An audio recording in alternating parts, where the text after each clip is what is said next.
हरछठ व्रत कथा 2023। संतान की लंबी आयु और निरोगी जीवन की कामना के साथ महिलाएं मंगलवार को हरछठ हल षष्ठी का व्रत रखेंगी। ऐसी मान्यता है कि व्रती महिलाएं इस दिन हल से जोतकर खेत में होने वाले अनाज और सब्जियां नहीं खाती हैं। व्रत में केवल तालाब में पैदा होने वाली वस्तुओं तिन्नी चावल, केरमुआ साग आदि को खाया जाता है।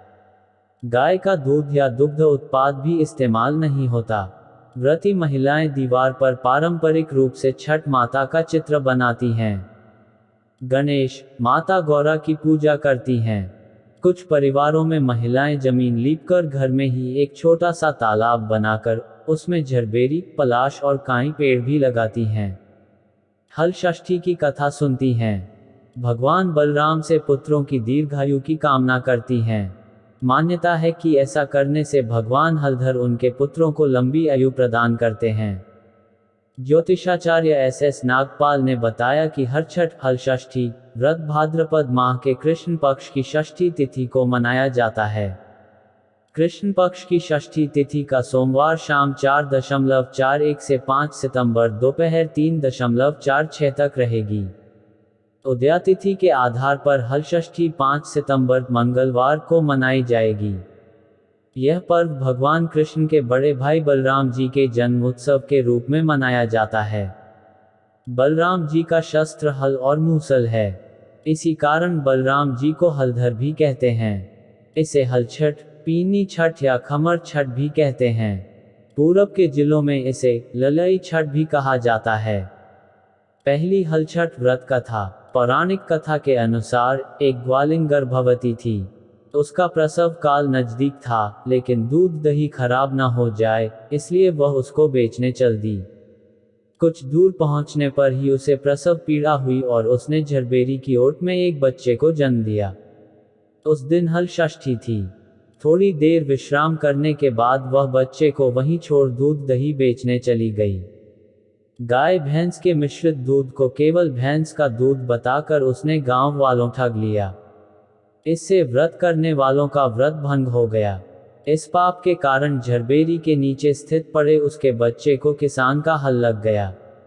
दुखी किसान ने झरबेरी के कांटों से ही बच्चे के चिरे हुए पेट में टांके लगाए और चला गया। ग्वालिन लौटी तो बच्चे की ऐसी दशा देखकर उसे अपना पाप याद आ गया।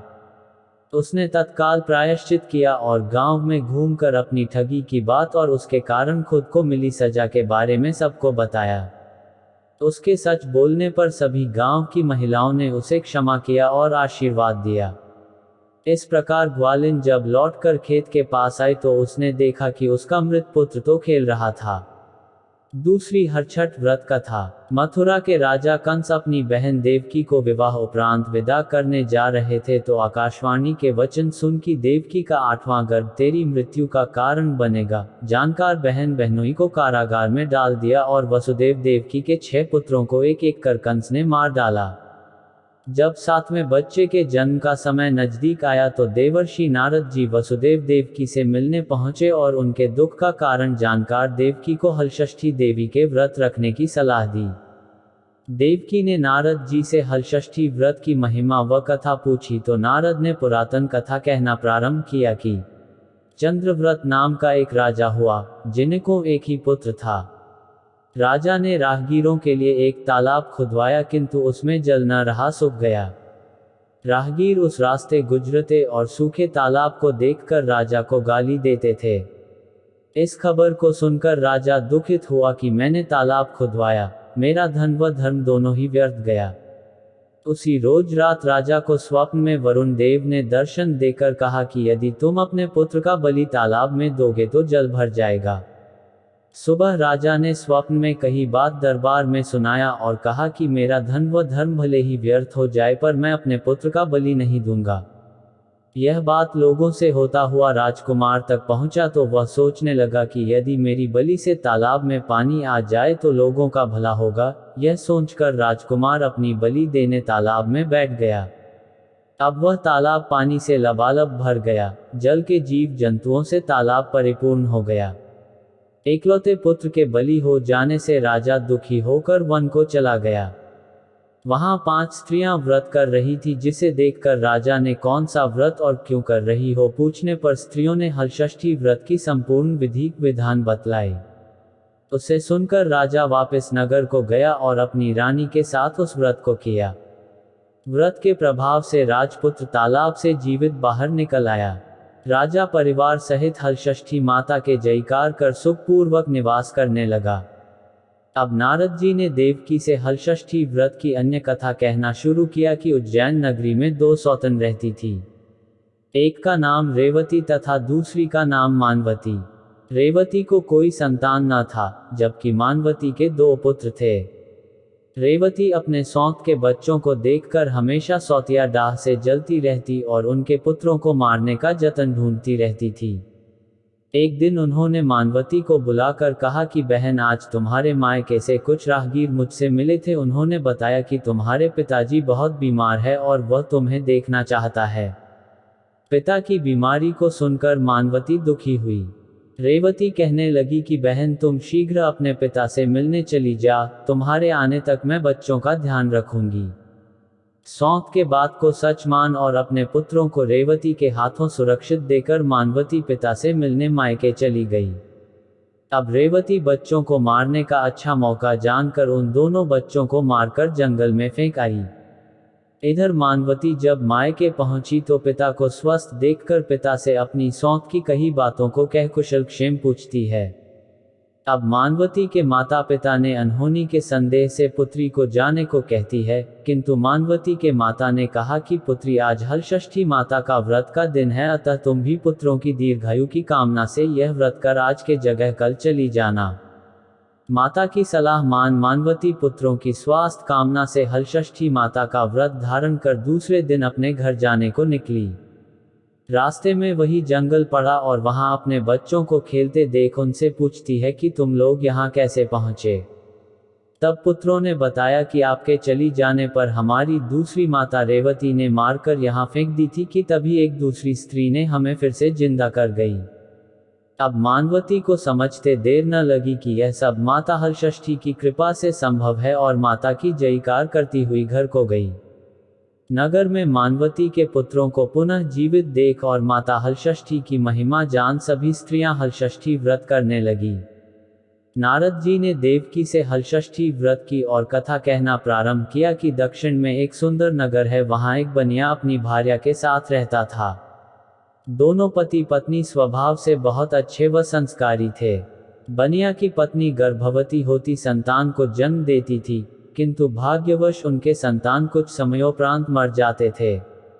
इस प्रकार एक एक करके बनिया की पत्नी के 6 संतान मृत्यु को प्राप्त हो गया। इस कारण दोनों पति पत्नी बहुत दुखी होकर मरने की उद्देश्य लेकर घर से वन की ओर चले गए। वहां जंगल में एक साधु से उनकी भेंट हुई तो उन्होंने साधु से अपनी व्यथा कह सुनाई। साधु ने ध्यान लगाकर देखा कि बनिया के संतान कहाँ है। साधु ध्यान में यम, कुबेर, वरुण, इंद्रादि लोक में ढूंढा, किंतु जब वहां बनिया के बच्चे नहीं दिखा तो साधु ब्रह्मन लोक को गए। वहां साधु ने बनिया के सारे संतान को देखकर उन्हें अपने माता पिता के पास लौटने का आग्रह किया। बच्चों ने वापस लौटने से मना करते हुए कहा कि मुनिवर, इससे पूर्व हम कई बार जन्म ले चुके हैं। हम किस किस माता पिता को याद रख उनके पास जाएं। हम जन्म मृत्यु और गर्भ के चक्कर से अब मुक्त हैं, अतः अब नहीं जाना चाहते। तब साधु ने बनिया को दीर्घजीवी संतान प्राप्ति का उनसे उपाय पूछा।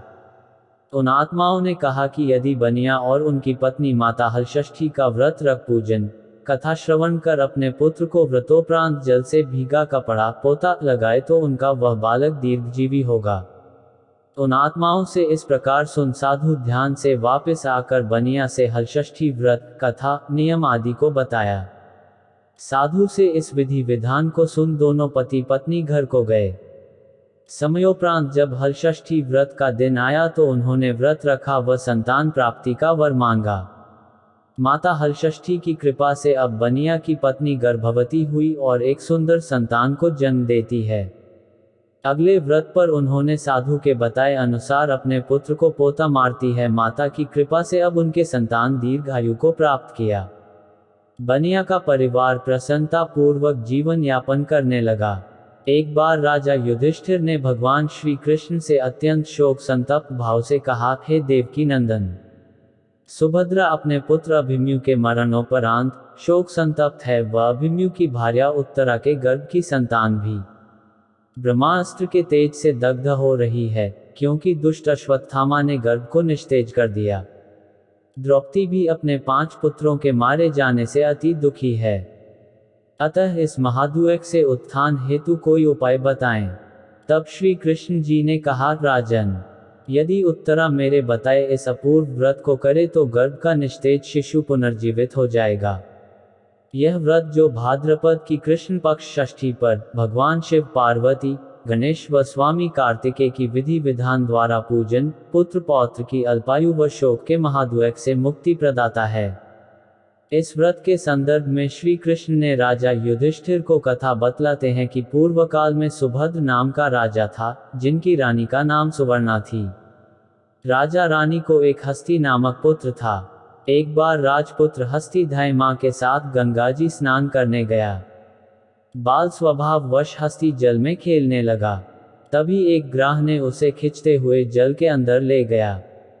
इसकी सूचना धाय मां ने जाकर रानी सुवर्णा से कह सुनाया। इस पर रानी ने क्रोधवश धाय के पुत्र को धधकते हुए आग में डाल दी। पुत्र शोक से व्याकुल धाय मां निर्जन वन को चली गई और वन में एक सुनसान मंदिर के पास रहने लगी।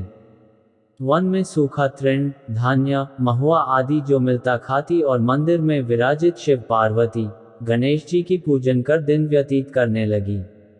इधर नगर में एक अद्भुत घटना घटित हुआ कि धाय मां का पुत्र आग की भट्टी से जीवित निकल आया और खेलने लगा। यह खबर पूरे नगर में फैलते हुए राजा रानी के पास पहुंचा तो उन्होंने इस घटना के विषय में पुरोहितों से पूछा। तभी सौभाग्य से वहां दुर्वासा ऋषि पहुंचे। राजा रानी ने ऋषि का पूजन कर धाय पुत्र के जीवित हो जाने का कारण पूछा। तो दुर्वासा जी ने कहा कि राजन, आपके डर से धाय जंगल में एकांत होकर व्रत की, यह सब उसी व्रत का प्रभाव है। अब राजा रानी सभी नगर वासियों के साथ दुर्वासा जी की अगुवाई में उस जंगल में धाय के पास उस व्रत के विषय में अधिक जानकारी पूछा। तब धाय ने कहा कि राजन, मैं पुत्र शोक से दुखित होकर यहाँ रहने लगी और यहाँ व्रत ग्रहण कर भगवान शिव, पार्वती, गणेश जी व स्वामी कार्तिकेय का पूजन कर सूखा तृण, धान्य, महुआ आदि खाकर रहने लगी। तब रात को मेरे स्वप्न में शिव परिवार के दर्शन हुए और तुम्हारा पुत्र जीवित हो जाएगा वरदान दिया। अब रानी ने व्रत की विधि विधान को पूछा तो दुर्वासा जी ने हलषष्ठी व्रत की संपूर्ण विधि विधान बतलाया। राजा रानी ने हलषष्ठी व्रत की महिमा जानकर व्रत को किया। व्रत के प्रभाव से राजपुत्र हस्ती ग्राह के चंगुल से छूटकर खेलते हुए नगर आया। अपने पुत्र को पाकर राजा रानी सुखी हुआ और धाय भी पुत्र के साथ प्रसन्न होकर निवास करने लगी। वही बालक हस्ती आगे चलकर परम प्रतापी हुआ और अपने नाम से हस्तिनापुर को बसाया। इस प्रकार भगवान श्री कृष्ण ने युधिष्ठिर से हलषष्ठी व्रत की महिमा का ज्ञान देते हुए कहा कि हलषष्ठी व्रत कथा पहले नारद जी से सुन। मेरी माता देवकी ने इस व्रत को सबसे पहले किया, जिसके प्रभाव से उनके आने वाले संतान की रक्षा हुई। अब भगवान श्री कृष्ण से सुन युधिष्ठिर ने इस व्रत को उत्तरा द्वारा करवाया। व्रत के प्रभाव से उत्तरा का अश्वत्थामा द्वारा नष्ट हुआ गर्भ पुनः जीवित हो गया तथा प्रसव पश्चात बालक का जन्म हुआ, जो कालांतर में राजा परीक्षित नाम से प्रसिद्ध हुआ। बोलो हर छठ माता की जय।